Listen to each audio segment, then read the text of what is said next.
నిజంగా ఈరోజు అంటే మొన్న మనం ఒక ఇంటర్వ్యూ చేసాం, దాదాపుగా 6 lakhs ట్రెండింగ్ 4కి వెళ్ళింది. It's very good. బట్ దాంట్లో మీరు మాట్లాడిన మాటలు చాలా అద్భుతంగా ప్రజలందరికీ వెళ్ళాయి. సో మంచి కామెంట్స్ వచ్చాయి. నిజంగా మరి పెహల్గాం ఉగ్ర దాడిని ఏ విధంగా చూస్తారని, ఎందుకంటే దీని మీద చాలాసార్లు మీరు అంటే మామూలుగా మీరు ప్రజాక్షేత్రంలో ఉన్నప్పుడు మిమ్మల్ని మేము తీసుకున్నప్పుడు మీరు చెప్పారు. బట్ పూర్తి స్థాయిలో అసలు ఏంటి ఇప్పుడు జరగబోయే యుద్ధం మీద కూడా మీరేం మాట్లాడబోతారు అనేది ఇప్పుడు మనం దాన్ని చర్చిద్దాం. ఏంటి అసలు పెహల్గాం దాడి గురించి మీరేం చెప్పాలనుకున్నారు? పెహల్గాం దాడి అది ఇండియన్ సోల్ మీద దాడి, ఇండియన్ సోల్ మీద దాడి, ఇండియా డిగ్నిటీ మీద దాడి, ఇండియా పరువు ప్రతిష్ట మీద దాడి. సో దీనికి నో కాంప్రమైజ్. ఫస్ట్ డే 22 ఇది ఇన్సిడెంట్ అయింది. ఆ సాయంత్రమే గాంధీ స్టాచ్యూ దగ్గర చెప్పిన మోదీ గారు నో స్పీచ్లు, no compromise, only action. Finish Pakistan. Drama చేస్తున్నారు వాళ్ళు. వచ్చి భార్య పిల్లల ముందు మతం అరిగి లా ఇలాహా ఇల్లల్లాహ్ ముహమ్మద్ రసూలుల్లాహ్ చదువు చెప్పి ఎవరు చదవలేరు వాళ్లకు పాయింట్ బ్లాంక్ గా కొట్టి ఏం ప్రూఫ్ చేస్తున్నారు? ఫస్ట్ వీళ్ళ ప్లానింగ్ ఏమున్నది అంటే ఇండియాకి బ్రేక్ చేయాలి. ఫస్ట్ ఇండియాలోనే హిందూ ముస్లిం ఫైట్ కావాలి, ఇక్కడనే డివైడ్ చేయాలి. ఆ డైరెక్షన్ తో ఈ టెర్రరిస్టులు వచ్చినారు. అండ్ ఈ టెర్రరిస్టులు వాళ్ళందరి పేర్లు ముస్లిమ్స్ ఉంటాయి, కానీ వాళ్లకు అస్సలు చూస్తే ఏ మతం ఉండదు. Principles of Quran clear cut అంటది.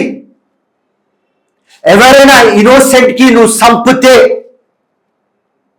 మొత్తం ప్రపంచం మానత్వంకి నువ్వు సంపుతున్నావా? నువ్వు ముస్లిం కావు. Quran basic principle humanity, sacrifice, ప్రేమ, ఫర్గివ్నెస్, ఇది main principles of Islam. So ఈ దొంగ నా కొడుకులు మొత్తం 0.1% ఉన్నారు మొత్తం లోకంలో.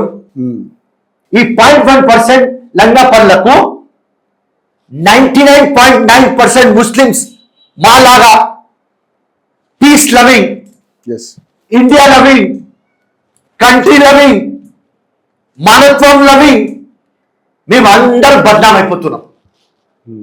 సో 1 పాయింట్ క్లియర్ కట్, వీళ్ళకు మతం ఉండదు. అండ్ వీళ్ళు వచ్చినారు ఇండియాకి బ్రేక్ చేయడానికి. నేను ఆ రోజే చెప్పిన, దీని ఇంకా పాకిస్తాన్ ఆర్మీ ఉన్నది, దీని ఇంకా ఐఎస్ఐ ఉన్నారు. వీళ్ళు మాస్టర్ మైండ్, వీళ్ళు మొత్తం ప్లాన్ సెట్ చేస్తారు. దీని ఇంకా వైడర్ కాన్స్పిరసీ ఉన్నది. ఆ రోజు చెప్పిన ఫస్ట్ డేనే. మొన్న రిపోర్ట్ మన ఎన్ఐఏ ఇన్వెస్టిగేషన్ చేస్తున్నారు, రిపోర్ట్ వచ్చింది. ఏమని?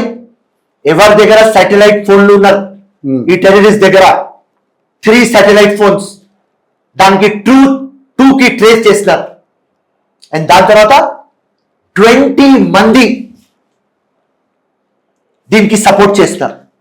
ఈ టెర్రరిస్టులు వచ్చిన వారం ముందు వీళ్ళకు 20 మంది సిచ్యువేషన్, లాజిస్టిక్, షెల్టర్, ఫుడ్ అన్ని అరేంజ్ చేసిన వాళ్ళకు కూడా మన ఎన్ఐఏ ఐడెంటిఫై చేసేస్తున్నారు. అండ్ దానికి ఒక పేరు పెట్టినారు ఎన్ఐ, OGW. ఇది కోడ్ వర్డ్, OGW. ఈ OGW లో వీళ్ళకు ఇన్ఫర్మేషన్ ఇచ్చిన వాళ్ళు 2 మంది కశ్మీర్ జైల్లో ఉన్నారు. అది కూడా తీసినారు.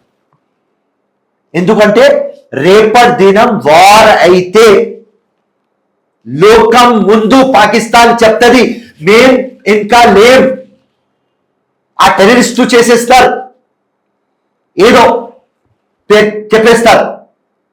సో లోకంకి తెలవాలి పాకిస్తాన్ ఇది లంగా పనులు చేస్తున్నది.